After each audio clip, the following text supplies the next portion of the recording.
De receber aqui nos nossos estúdios o Dr. Juliano Brustolin. Ele que é advogado, atua na área civil e também na área pública, tem muita experiência em questões jurídicas, principalmente envolvendo o poder público. Atuou, gente, no caso do empréstimo solicitado pelo ex-prefeito Emanuel Pinheiro e vai trazer alguns esclarecimentos para nós agora nessa manhã de sábado, em relação aí aos desafios do atual prefeito, né, e um pouquinho sobre a questão desse empréstimo. Doutor, muito bem-vindo, um privilégio recebê-lo aqui. Muito obrigado pelo convite, doutor Paulo. Doutor, para começar o nosso bate-papo, vamos relembrar a questão do empréstimo. Qual foi o valor solicitado em época pelo ex-prefeito Emanuel Pinheiro? Bem, naquele momento a operação era em 139 milhões de reais. Ela foi apresentada para a Câmara sobre o processo legislativo, ela foi aprovada e o empréstimo não foi contratado em função da nossa ação popular, né, que obteve com sucesso a liminar que impediu que a prefeitura contratasse a operação. Então, hoje o empréstimo, embora esteja, de certa forma, com quase todos os ritos legais para ser feito, existe uma decisão judicial que impede que a operação seja contratada. Doutor, no seu ponto de vista, quais seriam os principais impactos para as finanças do município se esse empréstimo fosse concedido? Então, Paulo, no momento que nós impetramos a ação, o principal impacto seria a possível falência do município, né? O município hoje tem uma dívida consolidada que ultrapassa o valor de R$ 1 bilhão. Esse número é incontroverso. Hoje se discute se é 2, se é 3, se é 1,5, se é menos. Mas o fato é que ainda existe essa situação da dívida e o município está endividado.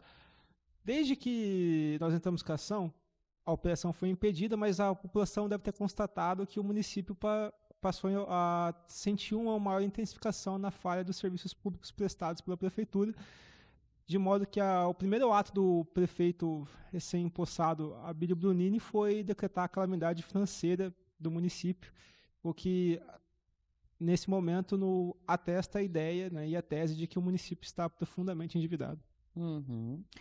A Câmara dos Vereadores, né, teve um papel crucial nesse caso. Qual que foi a posição do Legislativo sobre esse tema, doutor? Bem, o Legislativo foi favorável, né, ao empréstimo.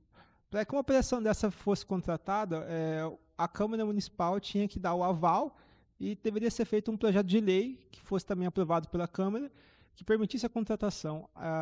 Uma das críticas ao empréstimo foi a velocidade em que tramitou o projeto na Câmara. Foi bem rápido, foi em menos de uma semana, apresentou numa segunda-feira, foi aprovado numa sexta, e naquele momento os estudos técnicos que foram apresentados para os vereadores diziam que a situação financeira do município não continha grandes irregularidades, nenhum motivo para se preocupar. Então, acredito que isso tenha sido um fator crucial para que os vereadores tenham aprovado em peso o empréstimo. Quase todos votaram a favor. Na verdade, não existiu uma real oposição ao projeto. Existiu vereadores que se abstiveram da votação ou faltaram. Qual foi o desfecho jurídico desse caso, né? Esse empréstimo ele chegou a ser aprovado, ele foi impedido? Fala pra gente, doutor. Então, é um pouco complexo. O caso ainda está em andamento, a ação ainda está em andamento. É uma ação que corre na vara de ação civil pública e ação popular de Cuiabá. O juiz do processo é o Dr. Bruno de Oliveira Marques.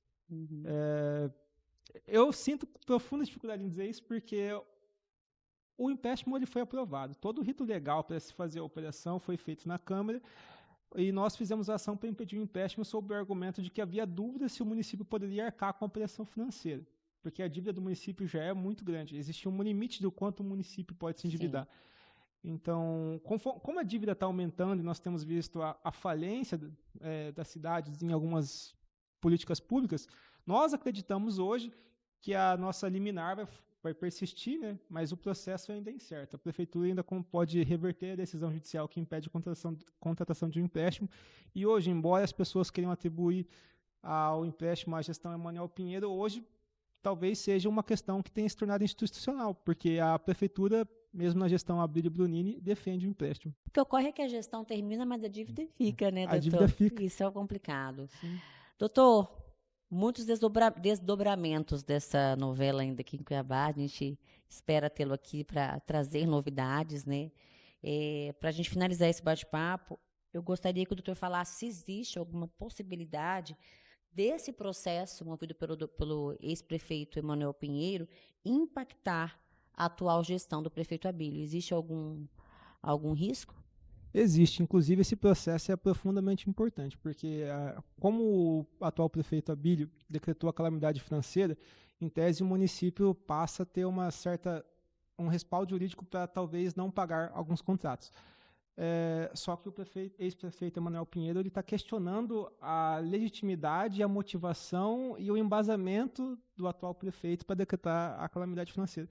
E essa é uma premissa que, por mais que nós possamos não gostar do ex-prefeito Emanuel Pinheiro, é uma premissa verdadeira, porque o Abílio assumiu decretando calamidade financeira sem um estudo que embasasse o seu decreto.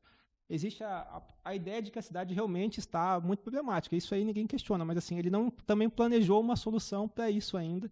Eu sei que é muito cedo, ele não tem 100 dias de governo, mas ao mesmo tempo ele já anunciou a renúncia de receita. Eu, por exemplo, sou um cidadão crítico à taxa de lixo, mas ele tem alardeado por aí que ele vai renunciar a essa receita, e isso é uma taxa que em tese melhora pelo menos a questão do saneamento básico na cidade.